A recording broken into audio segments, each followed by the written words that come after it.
Hey guys, I'm gonna just keep on thinking about it until I start talking about it, so I might as well just start talking about it.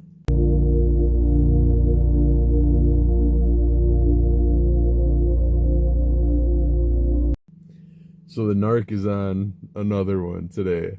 It's amazing to see it play out, and it's in the reality of it. Last night it snowed, and so it stopped snowing around like 10.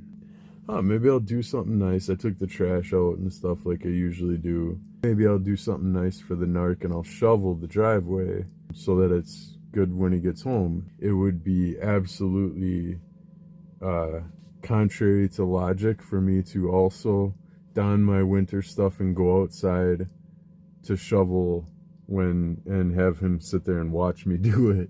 I do it if he's gone, just to kind of help out here and there. So I did it last night, and then I went to bed. This morning he woke up, thanked me for it. He had remembered to carry it over into today to thank me for it, so it must have meant a lot to him that I did.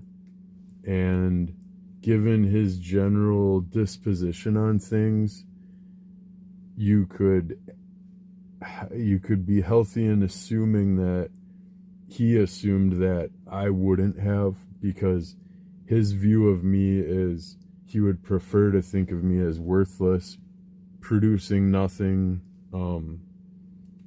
worthy of nothing kind of situation, because I'm not in the slave system to the grind, but yet I still have a job, which is unfathomable to him.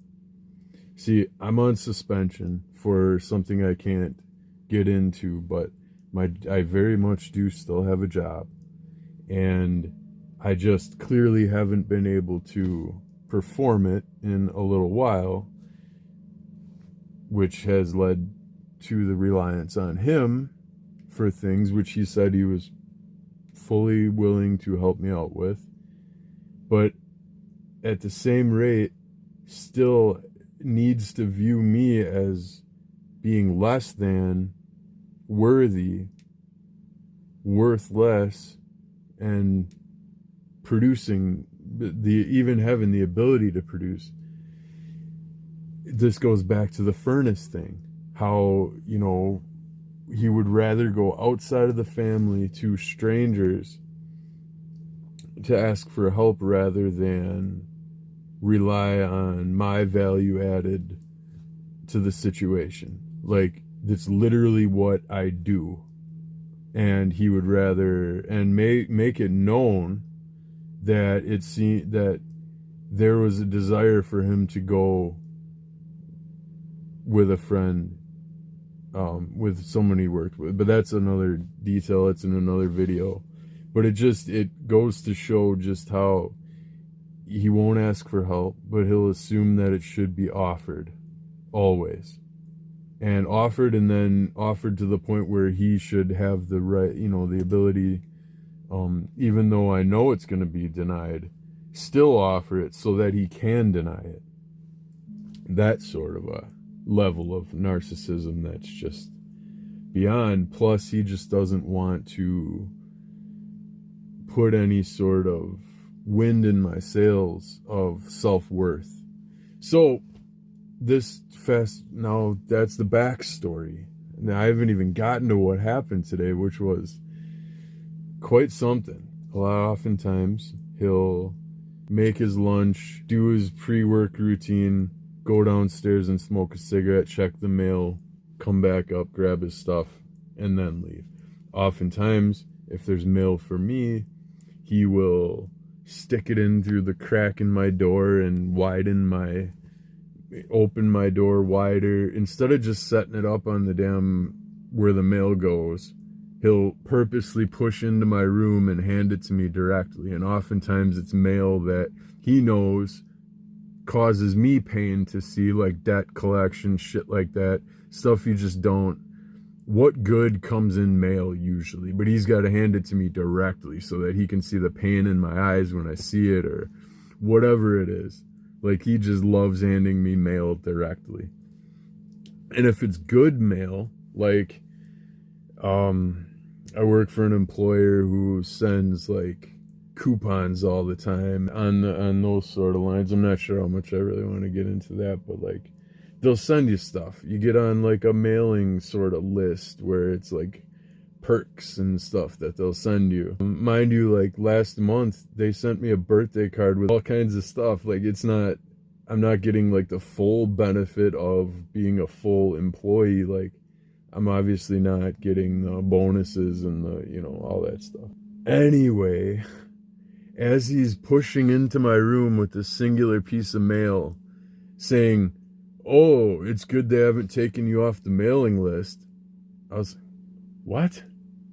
Why would you say that? And now I'm curious because I understand exactly where he's going with this. But he's saying, "Oh yeah, it's good you're still on the mailing list." I'm like, why wouldn't I be? What are you trying to say? "Oh, I don't know, it's good you're still on the mailing." All he could do was repeat. He couldn't answer me why he said that. What would make you say that? Because let's dial that back a little bit here. And now, I didn't break it down like this for him at the time because I was just, it was almost like a shock thing. Like, did he really just, why would he say that? Like, it's so out of left field, but that's what narcissists do. They try to derail you. They try to take you off of your, so here I am sitting here feeling accomplished, feeling like I did good. I did something. I shoveled last night when I didn't have to, technically. Made sure that the trash got out. And mind you, like, the narcissist will pick at the different things that you do that they can't help. If they can find a flaw in anything that you did, it just immediately discounts the whole fact of anything that you did. Like, if he could have found a flaw in my shoveling last night, it wouldn't have counted for me shoveling then because I didn't do the perfect job. Or maybe he even did. Like, once he went down there, he noticed, oh, there was snow and stuff, which there was a little bit of snow, and he didn't say anything. But I'm just saying, because he does such a sloppy fucking lazy job when he does shit, that I was running into all kinds of like snow shit that got packed down from him not shoveling correctly. So like, yeah, you can see how that could compound and then get put right back on me, because nothing is their fault ever. God, the fucking love to hate narcissists as much as I do, but at the same time, their hypocrisy is just astounding sometimes. Anyway, I didn't break it down for him. Like, I didn't say, no, I really think you were trying to insult me. I really think you were trying to insinuate that you're assuming that they would look at my situation and look at me as unworthy to still be on their mailing list. Therefore, it's a good thing they haven't taken me off of it. That's what you're telling me. You pussyfoot around it and you just repeat what you said is not answering the question of why would you say that. But that is exactly why, is because you don't feel I'm worthy to still be on their mailing list. And that's what really gets to the core of this whole thing, is that it's unfathomable to him that I can sit here for as long as I have and still have a job, still expect to walk back in as soon as like I get the green light, that I can just walk back in and go right back to the life that I had, the making, at least I would guess, and I don't know the exact number, but just off the top of my head, I make at least $10 more an hour than he does. And it just fucking gets to him. And he's got to point out just how, my shortcomings all the time to help him feel better about himself. But this kind of goes into another thing too, is that this morning I woke up, I was a little bit hungry, and I haven't been playing his game lately. Like, he's been trying to stay in his room as long as humanly possible in the mornings, and then like push it way past breakfast time. Like, we used to have a thing where there was a time when he would go to McDonald's a lot for breakfast, but I was also buying my own eggs and bacon and stuff and offering to make him breakfast. And there was times where I'd be pissed at him, so I wouldn't make him breakfast, but then he would miss out on McDonald's, and it was just like a game. So we just kind of came up with this thing where if I'm up and ready to making breakfast, it'll be before McDonald's closes or something like that. So anyway, like the 10:30 rule, basically.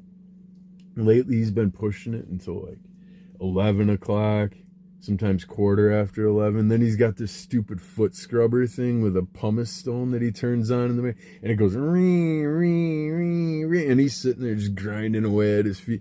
So this is before he makes his presence known in the morning and stuff. So like his room is still closed, but you can still hear it, and you can hear that he's in no rush at all to get out of bed in the morning. He's just just doing his foot for 5 minutes. Like, how much dead skin are you really grinding off of your foot every single morning? Like, if you're gonna do it, maybe bust it out once a month, once a week, like something. But daily, what are you just taking off just that little bit every day? I don't understand it. But anyway,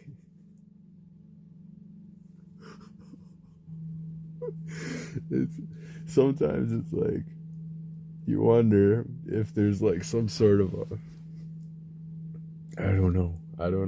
They say be careful of the narcissist because they'll make you question your own sanity, which, okay.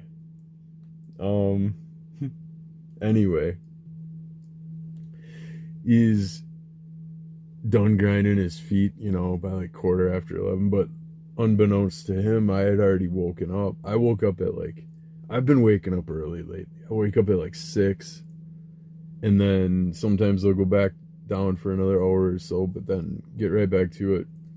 But then I'll be hungry, and I'll have like a snack or oatmeal or granola bar or something to tide me over, because I like to try to make both of our breakfasts at the same time. Obviously, it's do both at once instead of doing 2 separate. Try to have breakfast together, but if he just wants to sit there and fuck around in his room until quarter after 11, I'm gonna eat when I'm hungry. Sorry, dude. I'm starting to look out for my sovereignty here. I'm not going to sit there in a hunger state, even though it's actually more beneficial the longer you can push your fast. The other flip side of that is, after the fast, it's better to go straight into the fats and proteins and stay away from the carbs. So oatmeal and granola bars and snacks and stuff isn't a good thing to break your fast with. So I'm like, well, fuck. Then I am going to get up and start making my breakfast, right? I don't care. I'll make it. If he wants to wake up halfway in between me making it, then he's going to wait until I've eaten it, and then I'll make his. There's not going to be a rush to serve the pecking order, basically, which I know that he would love to see observed, because there's the first time I ever did that where I made my breakfast first because he was fucking around in his room. I want to say he came out and he was all just completely flabbergasted by how, not outwardly, but you could tell by his mannerisms that something was off. That the pan that I had left on the stove that had my eggs made in it, I had left it out to make his eggs when he finally got up, and that holy shit, he's not gonna get drawn into my trap. So I displayed that proudly, and to the effect where, so it was around the normal time when I'd make breakfast. And now, mind you, yesterday I waited until 11 because I woke up, I wasn't hungry. This morning I was hungry at 10, so I already had my coffee, and I was ready for some breakfast. So I made some breakfast for myself. I also made a third egg for myself, which that was pretty cool. I loved having that third egg this morning. That was a treat, gotta say. But normally, like, if I was making my breakfast with him up and around and stuff, he would hear and see and be able to understand that I had taken that third egg for myself, and then it would be like, I don't even want to know what sort of passive aggressive posturing I would see from that. Oh my goodness. I had already served myself breakfast. So when he got up, I was in no hurry. I let him go, do his hammering around, and then he thanked me for shoveling. I said, "Yep, no problem," and all this, and then went into the kitchen, saw the pan, no doubt. Then came back out, went down for his cigarette, and that's usually the time when I'll get up and start our breakfast. Is when he goes downstairs. That's when I get up, because that's when I know he's going to be out of the kitchen, not going to be in my way, and I'm not going to be artificially, in his way, like he likes to portray, and also gives him his space to do whatever he wants. Very small space, so try to organize just so we're not running into each other, stepping on each other's toes, stuff like that.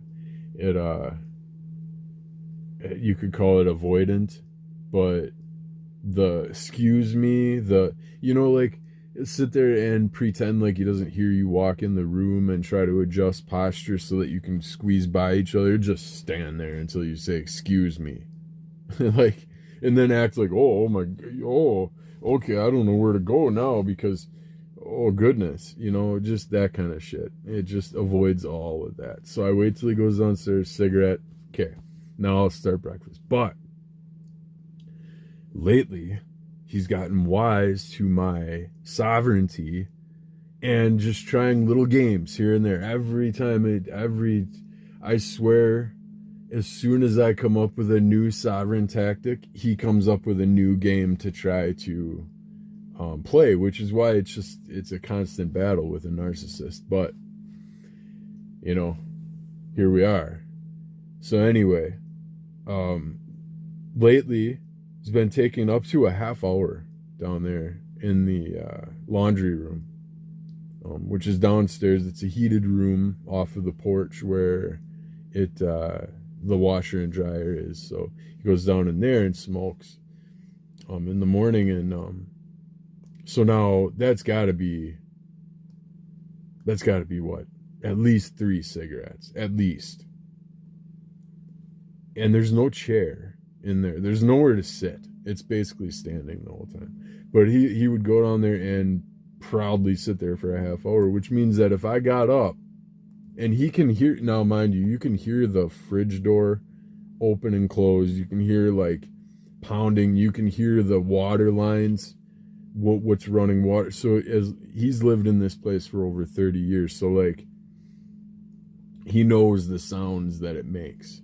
And so he knows when I've gotten up and came into the kitchen and started breakfast, because he can hear the water and stuff. So this is all like the noise narcissism, the noise Nazi that he is. Holy shit, that's a whole nother video. Like, just on the noises and the different narcissism that happens over that. Silence is like a tool for them, oddly enough. For him. Maybe not all narcissists, but definitely him. And I could get into that in other videos. But anyway, noises that you make. Different, I shouldn't have anything right now because I haven't been generating my own money. My unemployment ran out. I have broke. So very grateful for his help, even though it is constantly used as a pawn, as a way to take from my sovereignty. But anyway, little noises. this sort of noise, that would trigger a walk by for sure. He wants to see exactly what's making that noise, because nothing that I have in my life should make that noise anymore. When I was generating my own money, I could buy my own things. I could make whatever noises I wanted, like, I don't care if it's something special that you don't have, that you think you want to be a part of, and whatever. But I'm saying, like, noises like this, that's a noise that would trigger curiosity. Any sort of, if I was sitting here doing that, like I was eating something out of it, whoa, what is he eating? Holy shit, there shouldn't be anything being eaten at this point, and nothing that I'm not involved in. So that sort of noise narcissism. That's the sort of flow we are in today. Anyway, what was I talking? What noises? Starting breakfast, the half-hour thing. Now on a morning like this morning, when he's seen that I've already made my breakfast, he doesn't need to stay down there for a half hour anymore, because he's not pushing my breakfast any later. I've already had my breakfast, so he's not causing me any discomfort whatsoever. Purely his own at this point. So his visits down there are cut in at least half. It's like 15 minutes now. So now from the time he goes down there, 1 second, I should actually, okay, 15 minutes, he's back, I can hear him already starting to porch down there. So by then I've already gotten up, I've started kind of getting the pan out, or the pan was already out, getting the other stuff out for his breakfast.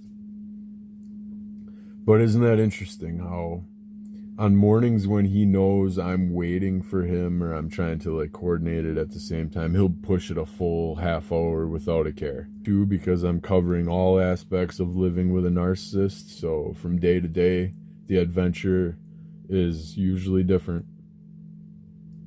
But yeah, so just covering today. Comes back upstairs. I make him his breakfast without a hitch, nothing special there. As I'm cleaning up, he tells me I have off work tomorrow and Friday. Like, oh, fun.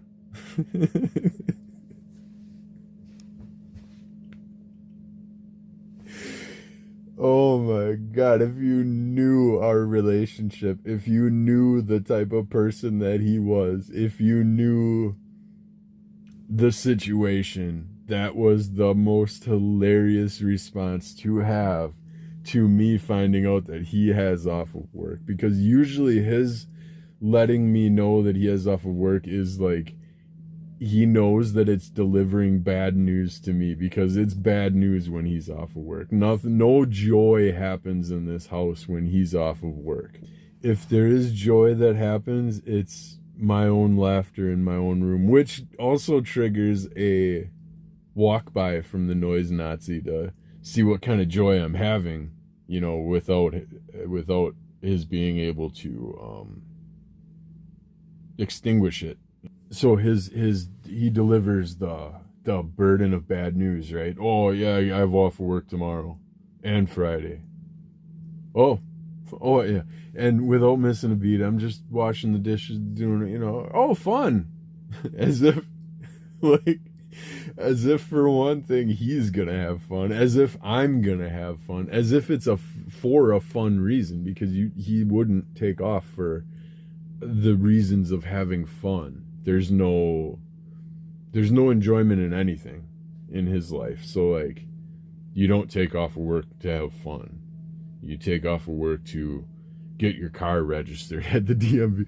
That was the big thing for him, was don't get up, a couple hours earlier before work or something and take your car in and get it. No, take a whole day off of work, make a whole event out of it. But such in lies the nature of a soulless NPC narcissist.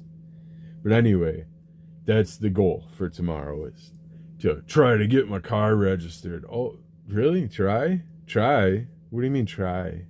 Like, I'm not asking him, but really that's kind of the underlying question that he wants to plant, is that, the key word there was try to get it, as if he's got such a burden of keeping it registered because of emission testing and stuff, and how this place over on this street doesn't do it anymore, but last time he did it, he went to a place on Monroe that did it. So I'm wondering, then why do you got to bring up the place that doesn't do it anymore then? If you already have gone to a place that does it, why bring that up? Just wondering for the people in the back. But as if it's some sort of a thing that he's trying to bait me into offering my sage advice, or my help of some sort, like saying I need to try to get I took the day off of work tomorrow to try to get my car registered, and that place over on Wecker doesn't do it anymore, but the place on Monroe, last time I took it there, and I was, so then I'm just in a state of confusion, like, okay, why are we even talking about this right now? Then you have a place to go. you have the day off of work. Anyway, I said, oh yeah, typically when I would have to go, there's more places than that. Usually a lot of oil change places will offer that too.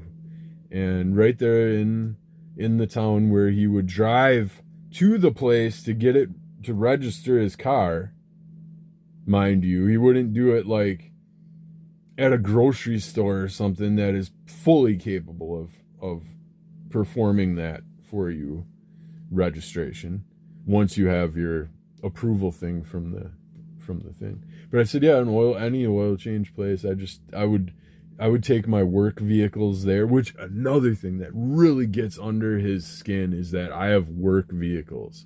Like, I have a prestigious job. He's got a basic slave labor type of, and I feel bad for him, but it's where he allowed himself to stay in life and never shot for the moon at all. But just kills him that I've had work vehicles and I got prestigious career and that sort of stuff. But anyway, I said, yeah, typically I'd take my vehicles there, and I've always been smarter than the average bear as far as like where I register my vehicles, and as far as like emissions testing, and the fact that I don't have to emission test the vehicle that I currently have in my possession because of where it is registered. But unfortunately he does. But so there's technicalities there that are governed and enforced, and I'm not doing anything illegal, but the fact that I can also gets to him. So call it part of that too, but okay, I leave it at that. I say, yeah, typically I would go there and do it, but you said that place on Monroe does it and that you've been there before, so you just, what do they charge? Oh, it's free? Oh, good. And then I just right into my, like, on my way out of the room, I said, oh, good. Maybe that's what triggered the comment when he was handing me my booklet of coupons that, oh, basically I'm surprised you're still on the mailing list, is what he was saying. But he said it in a way where, oh yeah, it's good you're still on the mailing list, at least, basically. Do you see like where he was trying to go with that? And which is why I called him out on, like, why would you say something like that? That's, of course I'd be on the mailing list. Why wouldn't I be on the mailing list? Why would you say that? maybe that's what triggered it, is because he was triggered by the fact that I didn't jump into his little drama about his little registration for his little stupid 4-cylinder car that's like worth probably $500 that really should just be traded in now and just get something that does run reliably, that will pass emissions, that, you know, in fact, well, I'm not even going to get into it. That's a side tangent. But maybe that's what triggered it. Because I didn't want to dive into his little drama and sit there in his little low vibrating world about worrying about his registration and all that. And so he had to throw that little remark at me. Like, I'm surprised you're still on the mailing. He didn't say that. He didn't say I'm surprised, but you might as well at that. Yeah, it's a good thing you're still on the mailing list. Implying that I wouldn't be. So I don't know. I just can't get over that. It's.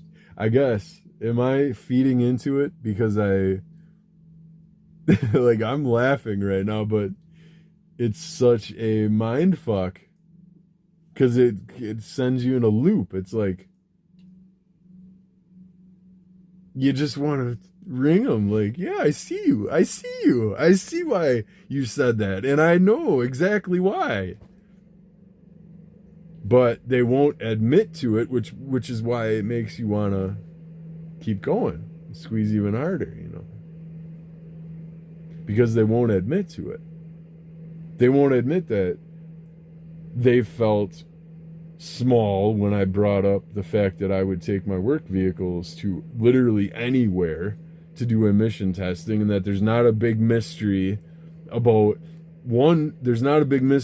passing emissions. There used to be for him, because he could never keep his fucking cars running because he'd never want to stick money into them, or invest in decent cars like I did. But so there's always this ongoing mystery of keeping, it's like the pedestal. You know how they say you put like pussy on a pedestal, you put rich people on a pedestal, he puts the registered vehicle on a pedestal of this sometimes mysterious, unattainable thing, like that people have turned in totally good working running vehicles. Because they wouldn't pass emissions anymore, they've completely trashed them. So, you know, no one can, the scourge of emission testing is inescapable. It's an inescapable thing of life, just like death and taxes. You know, it's one of those things, the mysterious Pusaliah god of, you know, the pedestal, whatever. So I didn't jump into his little control drama with that. Maybe that's what made him feel small, and then he had to subconsciously come up with a way to make me feel small so that he could feel better about himself. Or I didn't get to the other part. The reason why he's got off on Friday is because I don't know, it may have always been this way since the 70s, for all I fucking know, because she's been there that long. But my grandma has and mind you, she's like 80. She goes to work 1 day a week, usually just for, I don't even know, maybe to keep up appearance. I have no fucking clue. But has her work Christmas thing, right? And he's been going with her mother, you know, not her mother, but, you know, he's been going with mother every fucking year. She doesn't bring a date. He never says, oh, maybe you should take a friend. I feel kind of weird going to here with my mom every year, you know, when it's usually couples and whatever Christmas thing. Mom doesn't have anyone to go with because she's a raging narcissist.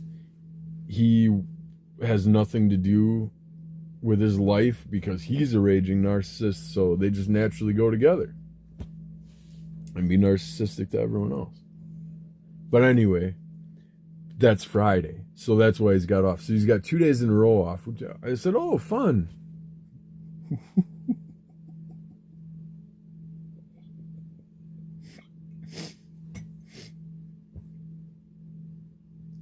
I shouldn't have.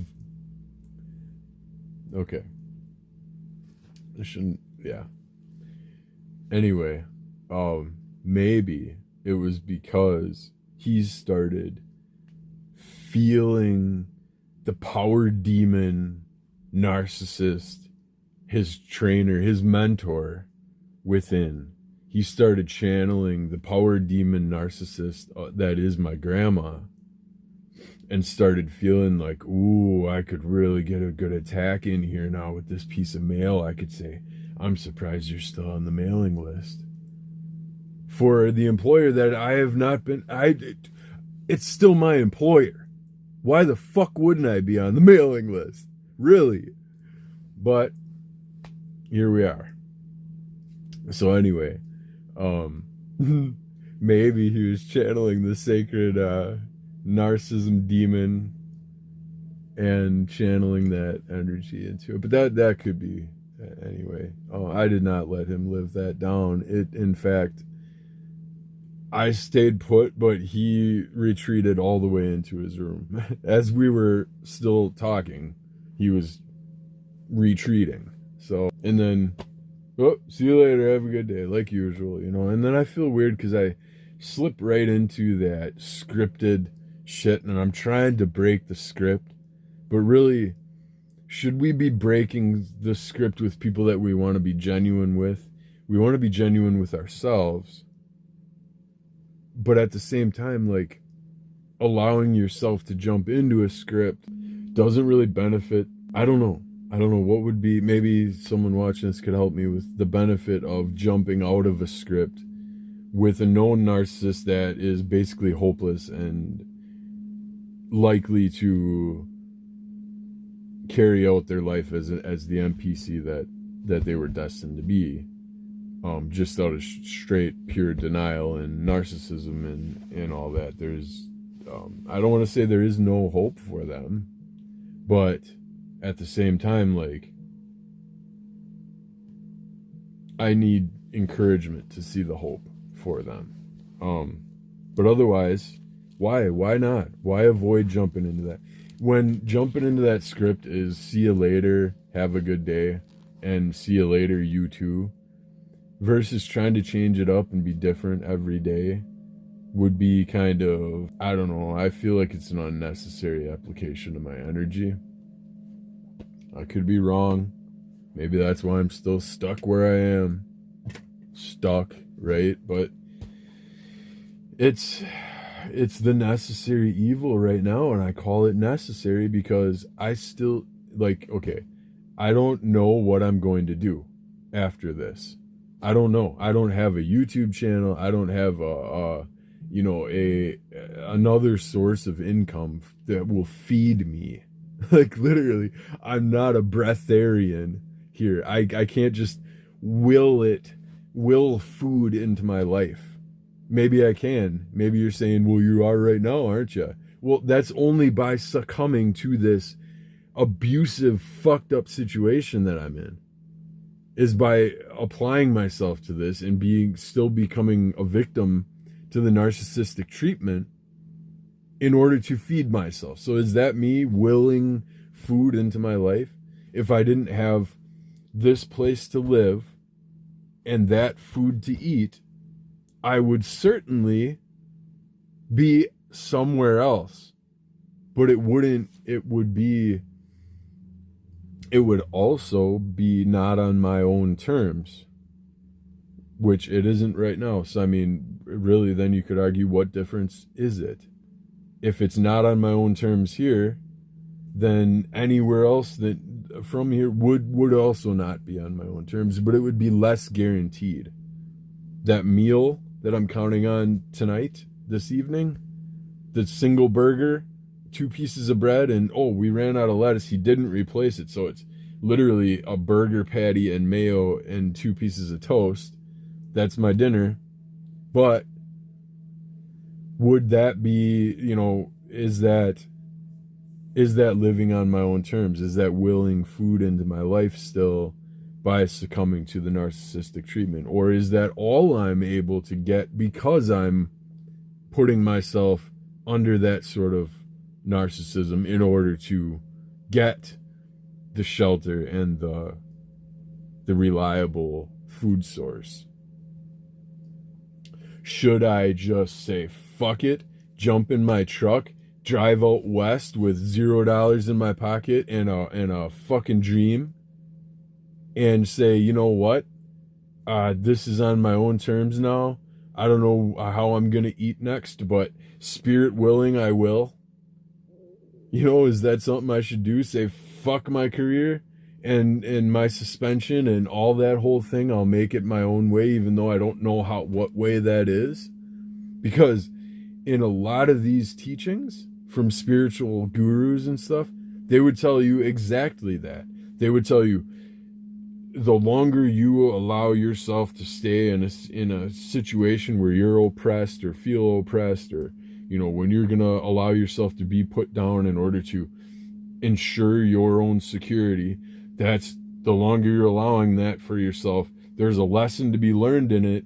And also that it's just going to continue that way. Things won't improve for you until you make that leap. Well, that leap is literally closing the door, is putting myself outside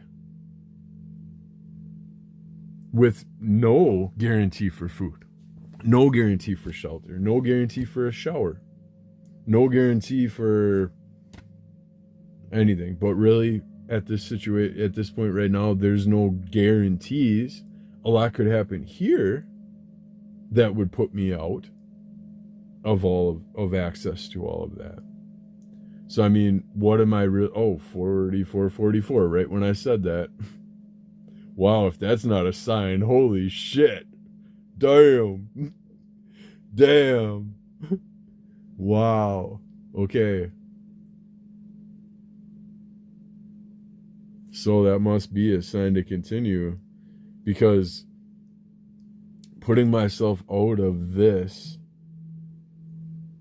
isn't even a guarantee. Nothing is guaranteed. Your moment that you're in is your only guarantee, right? Maybe even people would say that even the current moment isn't guaranteed, whatever, you know, at this point. But so the situation I'm in is more probable and likely to continue being reliable than not. The situation of removing myself, removing the narcissist from my life, removing myself from this entire situation and the narcissist, doing my own thing, putting myself out there. Obviously, I'm not able to return to work until I get the green light, and I don't know when that's going to be. So that is a whole nother separate issue. Because if I was working right now, I don't know if I would have awakened. Like, I think this is very much a part of my awakening, is not working. So that whole thing aside, I don't know where I'm going to get my food from. And some spiritual gurus would say you don't need to know. You just need to know that you are source, and that through your connection with source, all things will come to you. Okay, so I don't need to know. I can, obviously, I'm going to try to head somewhere warm in case I got to be sleeping outside. Don't even have the money for the gas to get there. Could ask for the gas to get there, but then I'd have to answer a lot of weird questions like, why are you leaving right now? Why are you throwing away this career? Why don't you want to live with me anymore? Why are you heading out west? Why all these things just to get maybe like $200 for gas or whatever it is? And it'd be awkward. It'd be weird. And I really wouldn't have an explanation like why I'm doing it. Oh, I must see Mount Shasta. I must see the redwoods of California. Like, it would be a complete and with civil commitment now. If you don't know what that is, look it up. But with civil commitment and other sorts of commitment, that could be like a grounds for possible like involuntary family sort of commitment then. And I don't want to put myself, I don't want that to be a possibility. So, you know, there's that whole thing. There's a lot of reasons why I'm staying where I am. The thought of doing that is obviously crosses my mind every day. Would I actually be able to drive my truck from here to Costa Rica? Would there be a place where that would welcome me and accept me into their fold with literally nothing to offer except myself and my abilities? I'm a refrigeration electromechanical technician. I can do a lot of shit. I have a lot to offer. Plus my spirituality and my energy healing and, you know, all that shit too. So like, got a big bunch of stuff I can offer, but like, would I be accepted? That'd be kind of like rolling the dice on fate to try to try to make it down there all the way, and two, that I would be welcomed when I get there, you know, because if those two things could work, I mean, fucking A. Never had a better time. Never was there ever a better time to do something like that than right fucking now. So, Jonathan England, I know you're earth walking people. I've been talking to you guys, but when I didn't bite on your condo idea, I don't have the money. Like, I know that's all you guys need right now is to build your community, and you need the investors, and, you know, I can't get that. I can't do that part of it. I can do the other part, like the whole other part of the cult thing, totally right there with you. But as far as like investing and building your community, like, I just cannot help you guys. I'm sorry. And I know that really took the wind out of your sails that one time, but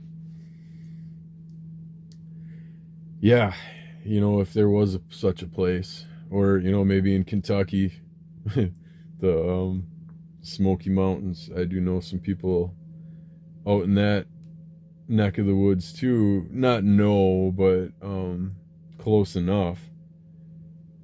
Whose communities I could offer to quite substantially. And if he ends up seeing this, Mr. 77, no, I'm serious. If I got a place to go, you got loyalty right here. But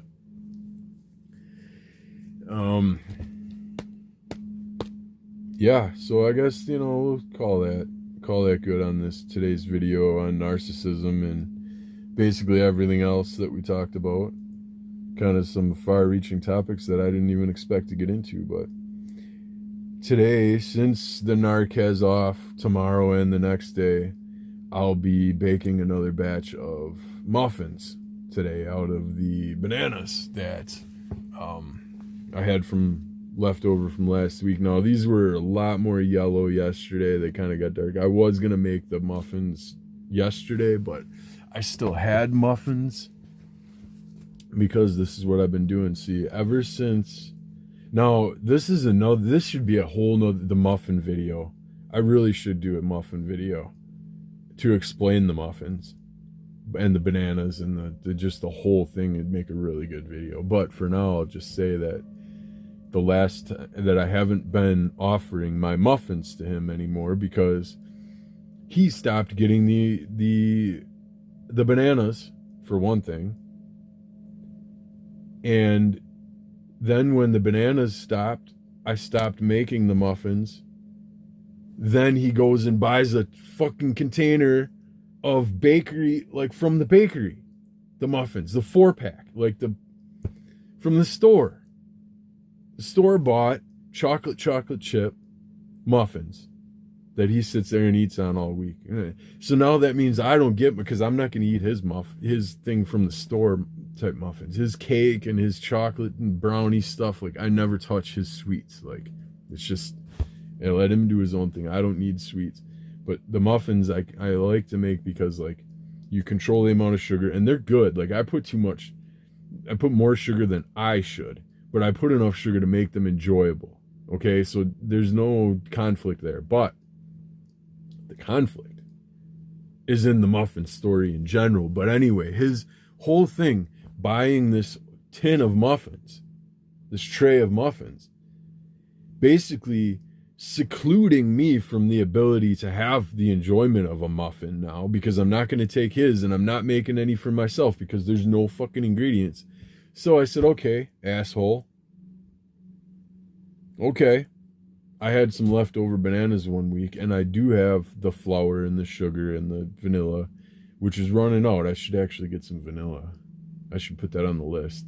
But anyway, I made a batch. Didn't tell him about it. I chilled it. I let it cool on the table, right?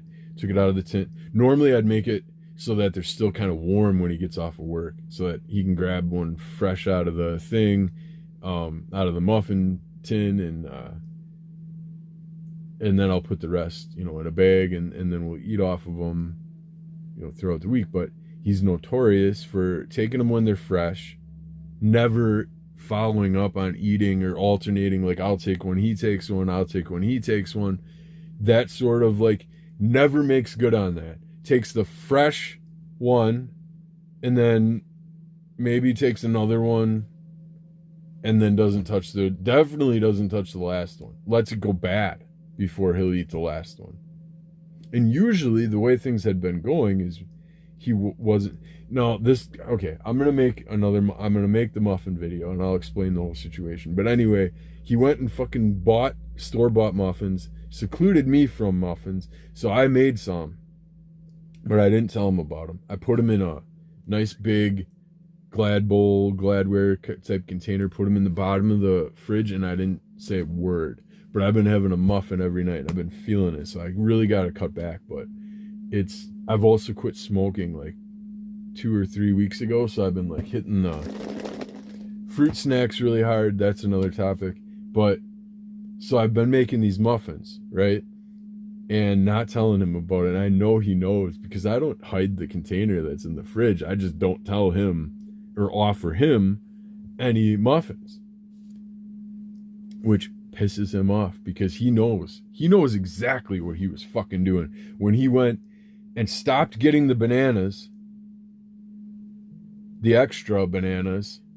Maybe I should just tell you that because I make breakfast, he thinks in his head that he just doesn't have the time or the space to have his normal banana. So he would just sit there and let his whole bunch of bananas just go to shit.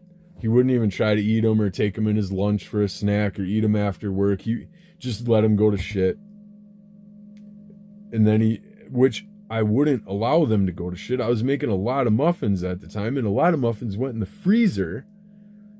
I'll put all this in another video. I'm telling you this just for the story.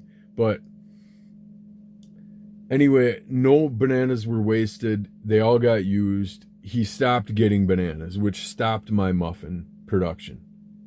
Then he goes and buys chocolate chip muffins, just to seclude me fully and dangle it in front of my face. Muffins that I can't have, right? Talk about a hit, a mind fuck. And I've called him out on mind fuck before too. But, and that's a whole nother, and I might have even gotten into that. No, I didn't. I mean, that's going to be another video on narcissism and mind fucks. But anyway, been making these muffins, not telling him about it. Now I have to make another batch tonight. I got the 3 bananas here, so I'm going to do up our bacon tonight, just so I don't have to do it while he's around, and the muffins tonight. I'll do them up. Should probably get it on it. I got Well, I'm just not going to say anything about that, just in case he, does end up seeing these videos. There's certain things that I would prefer to keep between me and the fly on the wall. I don't know how to even put that. But anyway, we're getting close to an hour here, and I got some muffins to make and some bacon to bake. Actually, some muffins to bake. So what should I do? Yeah, I'll do the muffins first, then the bacon. Be smarter. You don't want to bake a batch of muffins in an oven that you just baked bacon in.